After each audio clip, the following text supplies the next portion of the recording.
Pormal ng gisug-an ang higanteng Christmas tree sa dakong hotel dinhi sa dakbayan sa Sugbo. Ika-15 ka tuig na nila kining partnership uban sa GMA Kapuso Foundation aron makatabang sa labing nanginahanglan. Ang report ni Nico Sereno.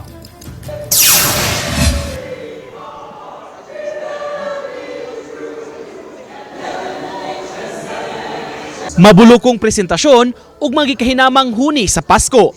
Kini ang pormal nga mibukas sa tree lighting ceremony sa Marco Polo Plaza nga tinuig ng kalihukan.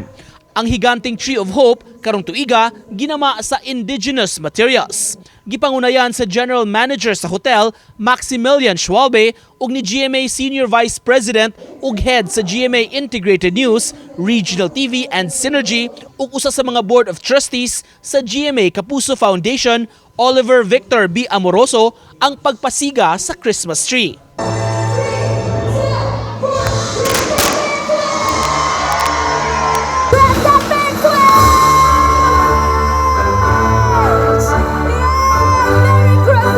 Kini na ang ika-15 ka tuig nga partnership sa hotel ug sa Kapuso Foundation aron masuportaan ang mga programa sa kabataan. Gani gipakita sa kalihukan ang mga paningkamot nga gihimo aron makaabag sa mga nanginahanglan. Labing importante ang pagpaambit ug paglaom karong panahon sa Kapaskuhan. We're doing our small part compared to them, but we're happy to participate and to be able to give back to the community.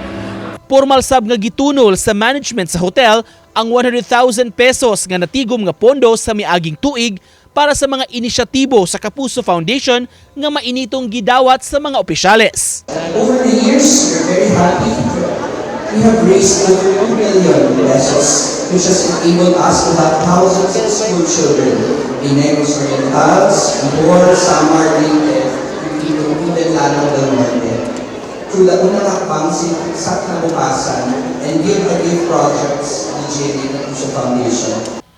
Human sa seremonyas, daghan dayon ang nakadesisyon nga mutabang. Sa kantidad nga 200 pesos, ibitay ang ornament o disenyo sa Christmas tree ug ang mahipos alang sa mga kabataan.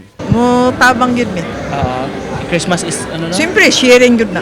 Thankful sa everyday blessings ni Lord because of the business.